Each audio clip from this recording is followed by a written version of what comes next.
ವಿರಾಮದ ನಂತರ ಸುಹಾಸಿನಿ ಕಾರ್ಯಕ್ರಮಕ್ಕೆ ಮತ್ತೊಮ್ಮೆ ಸ್ವಾಗತ ವೀಕ್ಷಕರೇ. ಈಗಾಗಲೇ ನಾವು ಮಾತಾಡ್ತಾ ಇದ್ವಿ ಭಾನುಪ್ರಕಾಶ್ ಅವರೇ, ಬೋಗಸ್ ಕಂಪ್ನಿಗೆ ಹಣ ವಿನಿಯೋಗಿಸೋದು ಸರಿಯಲ್ಲ ಅನ್ನೋದು ಒಟ್ಟಾರೆ ಗೊತ್ತಾದಂತಹ ವಿಷಯ. ಆದರೆ ಸಾಮಾನ್ಯ ಜನಕ್ಕೆ ಇದೊಂದು ಬೋಗಸ್ ಕಂಪ್ನಿನ, ಬ್ಲೇಡ್ ಕಂಪ್ನಿನ ಏನು ಗೊತ್ತಿರೋದಿಲ್ಲ. ಅವ್ರು ಕೊಡೋ ಒಂದು ರೆಸಿಪ್ಟ್, ಸಹಜವಾಗಿ ಯಾವುದೇ ಒಂದು ಕಂಪ್ನಿ ಆದರೆ ಒಂದು ರೆಸಿಪ್ಟ್ ಕೊಡ್ತಾರೆ, ಒಂದು ರಸೀದಿ ಏನಾದರೂ ಕೊಡ್ತಾರೆ. ಆ ಒಂದು ರೆಸಿಪ್ಟ್ ಇಟ್ಕೊಂಡು ಅದೊಂದು ಬೋಗಸ್ ಕಂಪ್ನಿನ ಒಳ್ಳೆ ಕಂಪ್ನಿನ ಅಂತ ಗೊತ್ತಾಗೋದಾದ್ರೆ ಹೇಗೆ ಅಂತ? ಫಸ್ಟ್ ಆಫ್ ಆಲು ಬೋಗಸ್ ಕಂಪ್ನಿನ ಒಳ್ಳೆ ಕಂಪ್ನಿನ ಅಥವಾ ರಿಜಿಸ್ಟರ್ಡ್ ಕಂಪ್ನಿನ ಅಂತ ಗೊತ್ತಾಗಬೇಕಾದ್ರೆ ಅವರು ನಿಮಗೆ ಏನು ಆಫರ್ ಮಾಡ್ತಾರೆ, ಅಂದರೆ ನಿಮ್ಮ ಏನು ಒಂದು ಇಂಟ್ರೆಸ್ಟ್ ಆಗಲಿ ಅಥವಾ ನಿಮಗೇನು ಆಮಿಷ ಒಡ್ತಾರಲ್ಲ ಅದ್ರ ಮೇಲೆ ಡಿಪೆಂಡ್ ಆಗ್ತದೆ. ಯಾವುದೇ ಕಂಪ್ನಿ ಕರೆಕ್ಟಾಗಿ ಬಿಸ್ನೆಸ್ ಮಾಡೋವಂಥವ್ರು ನಿಮಗೆ ಆಮಿಷ ಒಡ್ಡಿ ಜಾಸ್ತಿ ಕೊಡ್ತೇವೆ ನಮ್ಮ ಹತ್ರ ಬನ್ನಿ ಅಂತ ಹೇಳಲಿಕ್ಕೆ ಅವಕಾಶ ಇರೋದಿಲ್ಲ.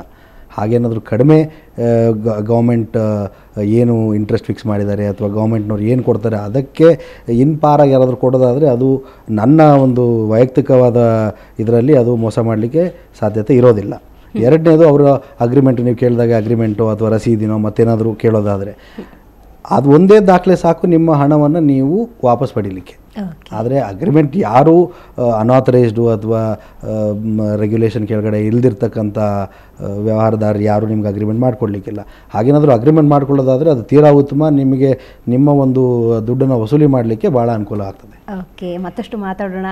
ಸಾಕಷ್ಟು ಕಾಲರ್ಸ್ ಕೂಡ ರೆಡಿ ಇದ್ದಾರೆ. ವೀಕ್ಷಕರೇ, ನೀವು ಕೂಡ ಈ ಒಂದು ಕಾರ್ಯಕ್ರಮಕ್ಕೆ ಕರೆ ಮಾಡಬಹುದು. ಚಿಟ್ ಫಂಡ್ ಅಥವಾ ಚೀಟಿ ಈ ಸಂಬಂಧ ನಿಮಗೆ ಅನುಭವಕ್ಕೆ ಸಂಬಂಧಪಟ್ಟಂತೆ ಯಾವುದೇ ಸಮಸ್ಯೆಗಳಿದ್ದಲ್ಲಿ ಪರಿಹಾರ ಸಿಗುತ್ತೆ. ಈಗ ಮೊದಲನೇದಾಗಿ ಗೋಕುಲ್ ಅವರು ಬೆಂಗಳೂರಿನಿಂದ ಕರೆ ಮಾಡಿದ್ದಾರೆ. ಗೋಕುಲ್ ಅವರೇ, ನಿಮ್ಮ ಸಮಸ್ಯೆಯನ್ನು ಹೇಳಿ. ಗೋಕುಲ್ ಅವರೇ, ನನ್ನ ಧ್ವನಿ ಕೇಳಿಸ್ತಾ ಇದೆಯಾ ನಿಮಗೆ? ಮೇಡಮ್ ಕೇಳಿಸ್ತಾ ಇದೆ. ನಿಮ್ಮ ಸಮಸ್ಯೆ ಹೇಳಿಪ್ಪ. ಮೇಡಮ್ ಸಮಸ್ಯೆ ಏನಿಲ್ಲ, ಇವತ್ತು ನೀವು ಕಾರ್ಯಕ್ರಮ ನಡೆಸ್ಕೊಡ್ತಿರೋದು ಉಪಯೋಗ ಆಗ್ತದೆ. ಬಟ್ ಏನಪ್ಪಾ ಅಂತ ಹೇಳಿದ್ರೆ ಮೇಡಮ್, ಕೇಳಿಸ್ತಾ ಇದೆಯಾ? ಹೇಳಿ ಹೇಳಿ ಹೇಳಿ ಗೋಕುಲ್ ಅವರೇ. ಏನಪ್ಪಾ ಅಂತ ಹೇಳಿದ್ರೆ, ಈಗ ನೀವು ಚರ್ಚೆ ಮಾಡೋ ಪ್ರಕಾರ ಬೋಗಸ್ ಕಂಪ್ನಿಗಳಿವೆ, ಕರೆಕ್ಟಾಗಿ ಲೀಗಲ್ ಆಗಿರುವಂತ ಕಂಪ್ನಿಗಳಿವೆ.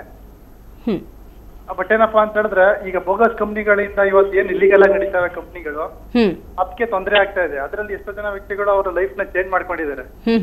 ಸೊ ಇದರ ಒಂದು ಸಣ್ಣ ಪುಟ್ಟ ಕಂಪ್ನಿಗಳು ಬಂದು, ಬೋಗಸ್ ಕಂಪ್ನಿಗಳು ಬಂದು ಇಲ್ಲಿ ಏನೋ ಇದನ್ನ ಅವ್ರ ಲೈಫ್ ಸ್ಟೈಲ್ ಚೇಂಜ್ ಮಾಡ್ತಾರಂತ ಕಂಪ್ನಿಗಳು ಅಂದ್ರೆ, ಯಾರು ಬಿಸ್ನೆಸ್ ಅಲ್ಲಿ ಇನ್ವಾಲ್ವ್ ಆಗಿದ್ದಾರೆ, ಆ ಒಂದು ಬಿಸ್ನೆಸ್ ಅಲ್ಲಿ ಲೀಗಲ್ ಆಗಿದೆ ಅಂತ ಕಂಪ್ನಿ ವರ್ಕ್ ಮಾಡೋಂತ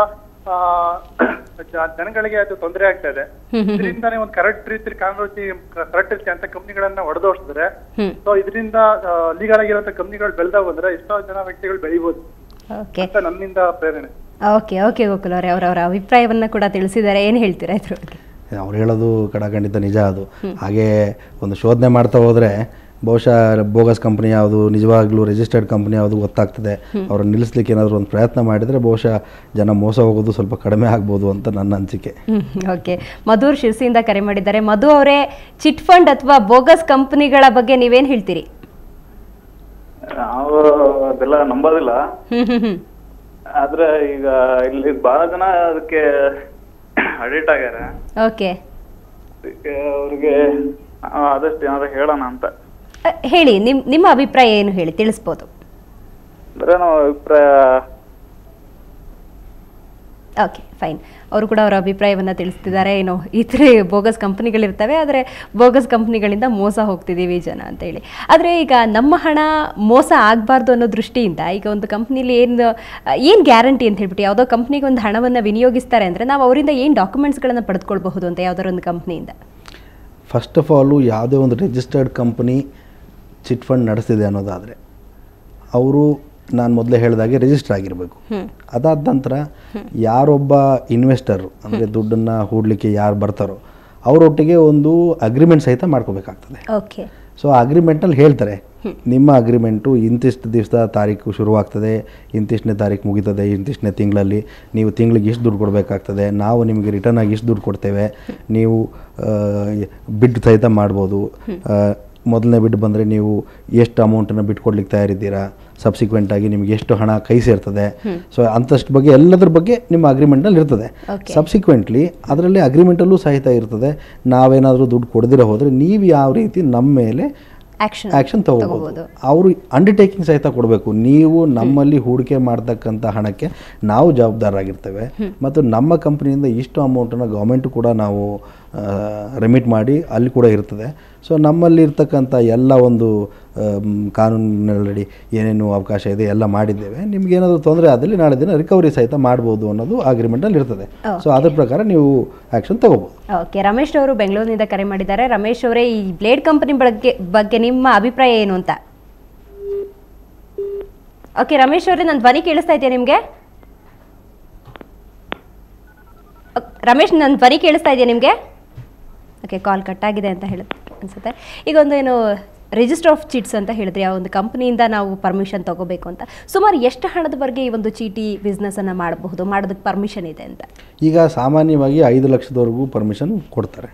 5 ಲಕ್ಷಕ್ಕಿಂತ ಜಾಸ್ತಿ ತಗೊಳ್ಳೋದಾದರೆ ನೀವು ಮತ್ತೊಂದು ಅಪ್ಲಿಕೇಶನ್ ಕೊಟ್ಟು, ನಾನು 5 ಲಕ್ಷಕ್ಕಿಂತ ಅಂದರೆ ಆ ಕಂಪನಿಯವರು ಒಂದು ಅಪ್ಲಿಕೇಶನ್ ಕೊಟ್ಟು 5 ಲಕ್ಷಕ್ಕಿಂತ ಜಾಸ್ತಿ ಮಾಡ್ತಿದ್ದೇವೆ ಅಂತ ಅವ್ರ ಹತ್ರ ಪರ್ಮಿಷನ್ ತಗೊಂಡು ನಡೆಸ್ಬೋದು. ಅದು ಎಷ್ಟು ಅಮೌಂಟಿಗೆ ಬೇಕಾದ್ರೆ ನಡೆಸ್ಬೋದು. ಸೊ ಅಮೌಂಟ್ ನಡೆಸಲಿಕ್ಕೆ ಗೌರ್ಮೆಂಟಿಂದ ಪರ್ಮಿಷನ್ ತೊಗೋಬೇಕು. ಪರ್ಮಿಷನ್ ತಗೊಳ್ದಿದ್ರೆ ನಡೆಸ್ಲಿಕ್ಕೆ ಬರೋದಿಲ್ಲ. ನೀವು 5 ಲಕ್ಷದವರೆಗೂ ಸಾಮಾನ್ಯವಾಗಿ ಕೊಡ್ತಕ್ಕಂಥ ಪರ್ಮಿಷನಲ್ಲೇ ಪರ್ಮಿಷನ್ ಇರ್ತದೆ. ನೀವು 5 ಲಕ್ಷಕ್ಕಿಂತ ಜಾಸ್ತಿ ತೊಗೊಳ್ಳೋದಾದರೆ ಗೌರ್ಮೆಂಟಿಂದ ರಿಜಿಸ್ಟರ್ ಆಫ್ ಚಿಟ್ಸಿಂದ ನೀವು ಪರ್ಮಿಷನ್ ತಗೊಂಡೇ ನಡೆಸಬೇಕಾಗ್ತದೆ. ಓಕೆ, ಇನ್ನು ಕೆಲವೊಂದು ಸಂದರ್ಭದಲ್ಲಿ ಹೇಗಾಗುತ್ತೆ ಅಂದರೆ, ಮಹಿಳೆಯರು ಒಂದು ವಟಾರದ ಜನನೋ ಯಾರೋ ಸೇರ್ಕೊಂಡ್ಬಿಟ್ಟು ಹಣವನ್ನು ವಿನಿಯೋಗಿಸಿರ್ತಾರೆ. ಆದರೆ ಅದು ಬ್ಲೇಡ್ ಕಂಪ್ನಿ ಅಂತಲೂ ಗೊತ್ತಿರೋದಿಲ್ಲ, ಅವ್ರ ಹತ್ರ ಡಾಕ್ಯುಮೆಂಟ್ಸ್ ಕೂಡ ಇರೋದಿಲ್ಲ. ಅವರು ಅವ್ರ ಹಣವನ್ನು ಯಾವ ರೀತಿ ತಗೊಳ್ಬೋದು ಅಂತ? ಕಾನೂನಲ್ಲಿ ಸಾಕ್ಷಿಗಳೇ ಮೂಲ್ಯ. ಅದಕ್ಕೆ ಅದನ್ನು ಬಿಟ್ಟರೆ ನೀವು ಏನು ಮಾಡಿದ್ರು ರಿಕವರಿ ಮಾಡ್ಲಿಕ್ಕೆ ಆಗೋದಿಲ್ಲ.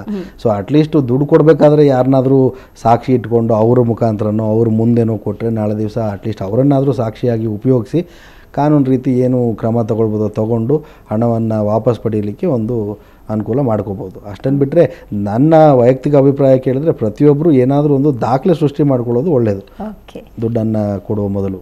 ಓಕೆ, ವೆಂಕಟೇಶ್ ಅವರು ಮೈಸೂರಿನಿಂದ ಕರೆ ಮಾಡಿದ್ದಾರೆ. ವೆಂಕಟೇಶ್ ಅವರೇ, ಈ ಒಂದು ಬ್ಲೇಡ್ ಕಂಪ್ನಿಗಳು, ಚಿಟ್ ಫಂಡ್ ಕಂಪ್ನಿಗಳು ಕೆಲವೊಂದು ಇತ್ತೀಚಿನ ದಿನಗಳಲ್ಲಿ ಹುಟ್ಕೊಂಡಿದೆ, ಏನು ಹೇಳ್ತೀರಾ? ಅದೇ ಹುಟ್ಕೊಂಡಿದೆ ಮೇಡಮ್, ಇದು ತೊಂದರೆ ಆಗ್ತಾ ಇದೆ ಇದರಿಂದ. ಅಂದ್ರೆ ಏನಂದ್ರೆ ಇದು ನೀವು ಕಾರ್ಯಕ್ರಮ ಮಾಡಿರೋ ಟೈಮಿಂಗ್ಸ್ ಮೇಡಮ್ ಸಂಡೇ ಮಾಡಿದ್ರೆ ಚೆನ್ನಾಗಿರ್ತಿತ್ತು, ಎಲ್ಲರಿಗೂ ರಜಾ ಇರ್ತಾ ಇತ್ತು. ಓಕೆ, ಈ ಬಗ್ಗೆ ನಾವು ಕೂಡ ಯೋಚನೆ ಮಾಡ್ತೀವಿ. ಓಕೆ, ಈ ಒಂದು ಚಿಟ್ ಫಂಡ್ ಚೀಟಿ ವ್ಯವಹಾರದ ಬಗ್ಗೆ ಏನ್ ಹೇಳ್ತೀರಿ, ನಿಮ್ಮ ಅಭಿಪ್ರಾಯ ಏನು ಅಂತ? ಇದು ಏನಂದ್ರೆ ಮೇಡಮ್, ಹೆಂಗಸರುಗಳೇ ಜಾಸ್ತಿ ಹೆಚ್ಚಾಗಿ ಚಿಟ್ ಫಂಡ್ಗೆ ಹೋಗೋದು. ಅದರಿಂದ ಹೆಂಗಸರುಗಳು ನೋಡಿ ಇದನ್ನ ತಿಳ್ಕೋಬೇಕು. ಸ್ವಲ್ಪ ಬಡ್ಡಿ ಕಡಿಮೆ ಆದ್ರೂ ಬ್ಯಾಂಕ್ಗಳಿಗೆ ಈ ತರ ಶೇರ್ ಇರುತ್ತೆ ನೋಡಿ. ಒಂದ್ ರೀತಿ ಸಾರ್ವಜನಿಕರೇ ಈ ರೀತಿಯ ಕಂಪನಿಗಳಿಗೆ ಪ್ರೇರಣೆ ಅಂತ ಅನ್ಸೋದಿಲ್ವಾ, ಏನ್ ಹೇಳ್ತೀರಾ? ಹೌದು ಮೇಡಮ್, ಅವ್ರೇನೋ ಪ್ರಾಬ್ಲಮ್ ಇರ್ತದೆ, ಸದ್ಯ ತಗೋತು ಅಂದ್ರೆ ಜಾಸ್ತಿ ದುಡ್ಡು ಬರ್ತದೆ ಏನ್ಬಿಟ್ಟಿದ್ರೆ ಸುಮಾರು ಜನ ಮೋಸ ಮಾಡೋರು ಸೇರ್ಕೊಂಡ್ಬಿಟ್ಟಿರ್ತಾರೆ ಚೀಟಿಗೆ. ಸ್ವಲ್ಪ ದುಡ್ಡು ತಗೊಂಡು ಏನೋ ಊರ್ಬಿಟ್ಟು ಹೊಡೋದು, ಇಲ್ಲ ದುಡ್ಡು ಕಟ್ಟದೆ ಆಟ ಆಡ್ಸೋದು, ಈ ತರ ಎಲ್ಲ ಮಾಡ್ಬೋದು ಅಂತ ಈ ಚೀಟಿ ಹಾಕ್ತಾರೆ ನೋಡಿ, ಅವರೇ ಪ್ಲಾನ್ ಮಾಡ್ಬಿಟ್ಟಿರ್ತಾರೆ. ಇದರಿಂದ ಚೀಟಿ ನಡೆಸೋರು ಸರಿಯಾಗಿದ್ರು ಚೀಟಿ ಹಾಕಿರೋರು ಸರಿಯಾಗಿದ್ದಾಗ ಆಗ್ಲೂ ಈ ರೀತಿ ಪ್ರಾಬ್ಲಮ್ಗಳು ಆಗ್ಬಿಡ್ತದೆ. ಅದರಿಂದ ಒಟ್ಟಲ್ಲಿ ಹೇಳ್ಬೇಕಂದ್ರೆ ಈ ಚೀಟಿ ಆಗೋದು ತೊಂದರೆ ಅಂತಾನೆ. ಓಕೆ, ಕರೆ ಮಾಡಿದ್ದಕ್ಕಾಗಿ ನಿಮಗೆ ಧನ್ಯವಾದ. ಒಟ್ಟಾರೆ ನಾವು ಈ ಒಂದು ಕಾರ್ಯಕ್ರಮದ ಮೂಲಕ ಕೊನೆಯದಾಗಿ ಏನಂತ ಹೇಳ್ಬೋದು ಅಂದರೆ, ಸಾರ್ವಜನಿಕರೇ ಒಂದು ರೀತಿ ಪ್ರೇರಣೆ ಆಗ್ತಾರೆ ಈ ರೀತಿಯ ಚೀಟಿ ವ್ಯವಹಾರಗಳಿಗೆ ಅಂತ. ನಾನು ಹೇಳೋದು ಸ್ವಲ್ಪ ಮುತುವರ್ಜಿ ವಹಿಸಿ ಆ ಒಂದು ಕಂಪನಿ ಬಗ್ಗೆ ಅಥವಾ ನಡೆಸೋರ ಬಗ್ಗೆ ಒಂದು ಸ್ವಲ್ಪ ಇನ್ಫಾರ್ಮೇಷನ್ನ ಗ್ಯಾದರ್ ಮಾಡಿ ಅವರು ನಿಜವಾಗ್ಲೂ ಕರೆಕ್ಟಾಗಿ ನಡೆಸ್ತಿದ್ದಾರಾ, ಕಾನೂನಡಿ ಅವರು ಎಲ್ಲ ರೀತಿಯಾದ ಕ್ರಮ ತಗೊಂಡಿದ್ದಾರಾ, ನಾಳೆ ದಿವಸ ನನಗೆ ಮೋಸ ಆದಲ್ಲಿ ಕಾನೂನಡಿ ನನಗೆ ಏನಾದರೂ ರಕ್ಷಣೆ ಸಿಗುತ್ತಾ, ಅದನ್ನೆಲ್ಲ ಯೋಚನೆ ಮಾಡಿ ಇನ್ವೆಸ್ಟ್ ಮಾಡೋದು ತುಂಬ ಒಳ್ಳೆಯದು. ಹಾಗೆ ಮಾಡಿದರೆ ಬಹುಶಃ ಮೋಸ ಹೋಗುವವರ ಪ್ರಮಾಣ ಕಡಿಮೆ ಆಗ್ಬೋದು ಅಂತ ನನ್ನ ಅನಿಸಿಕೆ. ಓಕೆ, ಮತ್ತಷ್ಟು ಮಾತಾಡೋಣ.